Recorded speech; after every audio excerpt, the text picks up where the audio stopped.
Yo, you guys, this is Blacklist of the Abyss, and you're watching my review for Kuroko no Basket 2, episode 24.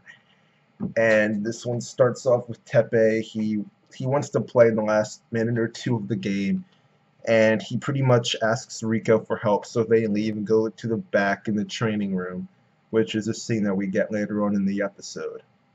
But Saren, they need him, all right? We see in the preview he does end up getting back in the game, but they definitely need him because well, the first half and the second half of the episode, it's like two different teams are on top, right? In the beginning, Kagami's not really doing too well on his own, all right? Saren, if you remember from last week, they were trying to copy Yosen's offense, but it just wasn't working. Murasaki Bar is able to score on them anyway, all right?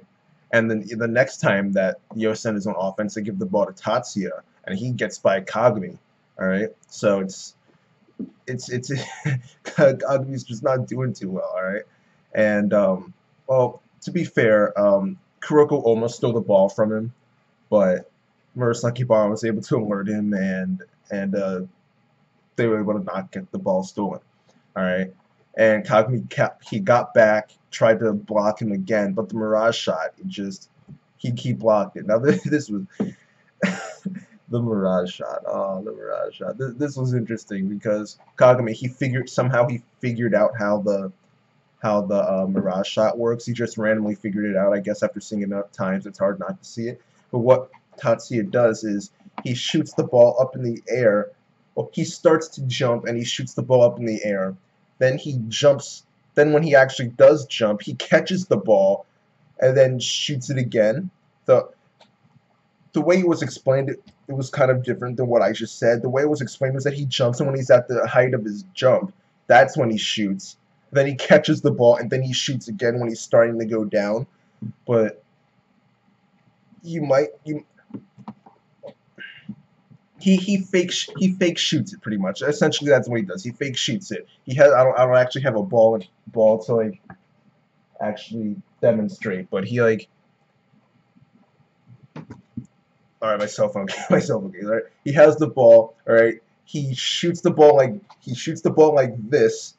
But he doesn't actually shoot it. He catches it again. Then he shoots a second time. All right, so he's like, it was just the way it was explained is not. It was kind of weird. We actually get to see it in action later on in the episode, so that made it much clearer. But yeah, the way it was explained was weird. And Kagami, he can't explain anything.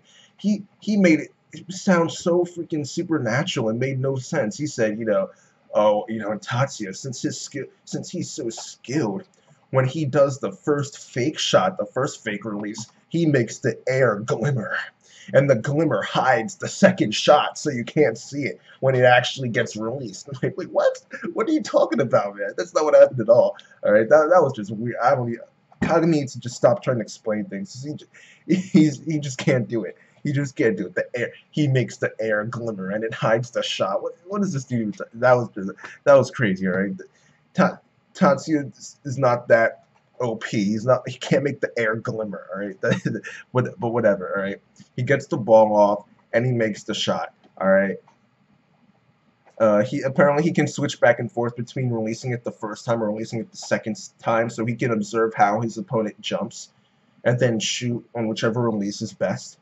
And make the shot, So it's a good thing too, because if Kagami after that explanation was actually able to block Tatsuya, that would I don't know what I would have done. That would have made it much worse.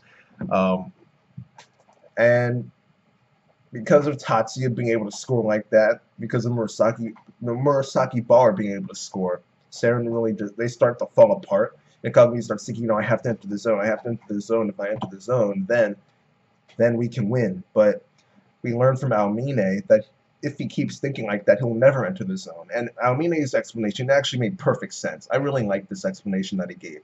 Right? He said that the first time you enter the zone, it's like literally everything goes your way. It's where like after you enter the zone for the first time, you want to be able to feel that way again, to never miss, to always make your shots.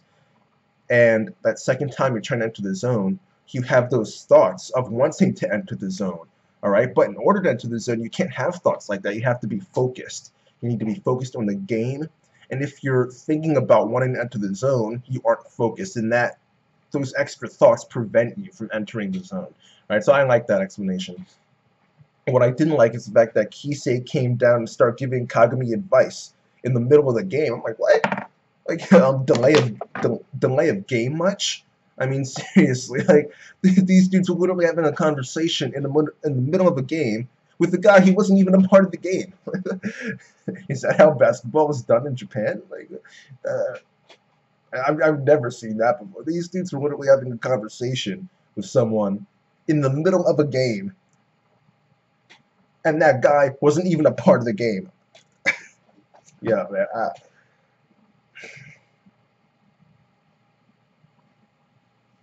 People are gonna dislike the video now because I pointed out something obvious.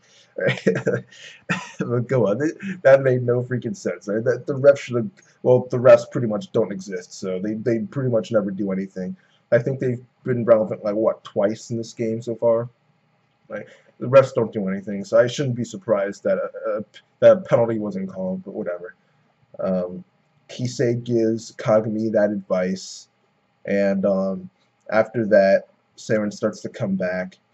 But this is when we got that scene with Teppei and Rika. It was kind of funny. You hear they're in like the training room or whatever in the back, and Teppei, you hear him making all these kinds of noises and stuff, and then when you finally get to see what's going on in the training room, it's all over. And Teppei asks Riko, hey, can you stay with me a little longer? And she starts to blush and like, exactly what were you doing in there, man? That was funny. That was funny.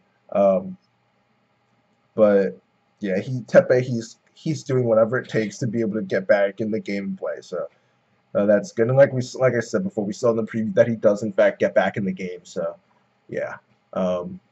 But once we get back to the game after this scene, there's a timeout that was called. Kagami, he's calmed down a little bit now, and he ends up getting himself in this mindset that, well, he stops all those excessive thoughts and he starts playing instinctively like he was before. He starts playing like Almine. Right? That's what Kuroko says. He starts playing like Almine, and that is enough to get him into the zone.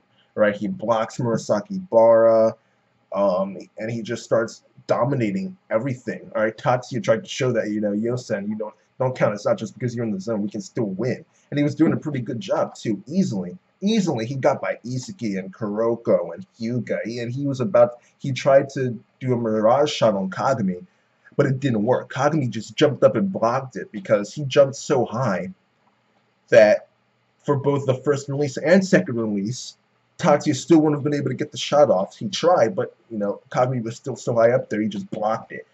So Kagami, he's just, even on offense, he's doing well. He took a three-pointer and he just started walking away before it even went in, and it did go in. It was like some freaking Mitarima crap. Actually, even Hyuga said that. Hyuga said that too. I was thinking to myself when I saw the scene, yeah, who's this dude think he is, Mitarima? And then Hyuga ended up saying like something incredibly similar, like, yo, he's just like Mitarima now. So that was funny. Back on defense, he's Murasaki Bara. This dude, he tries to do a Thor hammer and slam it down, but Kagami on defense just jumps up, blocks him. He knocks Murasaki Bara to the ground. He said, "Sorry, I used too much strength." Yeah, Kagami in the zone is awesome. All right, Kagami in the zone is awesome. The entire second half of the episode was awesome, to be honest. All right, when Kagami's in the zone, no one can stop them unless they're in the zone too.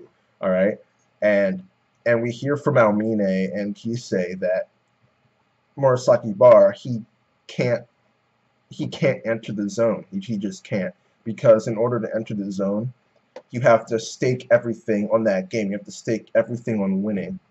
And Murasaki Bara just doesn't care enough about basketball to stake everything he has in winning a game. He just doesn't care enough. All right. And Tatsuya, he can't enter the zone because he just isn't good enough. He just doesn't have the skill to actually enter the zone. All right, so neither of them can enter the zone. And we see Murasaki Bara later on. He sits on the bench and quits. All right, he quits. All right, because even after he got down, Saren just stopped there. Seirin just took complete control of the game. And at one point, Kagami, this dude freaking airwalked like Michael Jordan. I'm like, yo, this is crazy. Kagami, like, Murasaki Baro, just after seeing all of this, he's just like, no, I can't stop him. All right, I can't stop him. No one on this team can stop him. So I quit. There's no point in playing anymore. All right. And the coach Masako, this chick is funny. She pointed to one of the guys on the bench. She said, "Get me my sword, all right? I'm gonna kill him." And she said it like so calmly, like she was serious too. Like it was funny. It was funny, all right. But and everyone on the team was mad at him. Everyone, like the captain, the dude with the like beige, grayish hair, right? That dude. Everyone was mad, but the first one to actually do something was Tatsuya. He came out of nowhere and just punched him. All right, full strength punch. Right, we've seen Kuroko hit Kagami before, but this was like, whoa, this wasn't even close to anything Kuroko has done. This was a legit punch, right, full strength. All right, and Murasaki Bar is telling him, why do you care so much? You realize you're not as good as Kagami, right? You can't beat him. You have less of a chance against him than I do. All right, and Tatsuya's like, I know that. All right, I know I can't beat Kagami.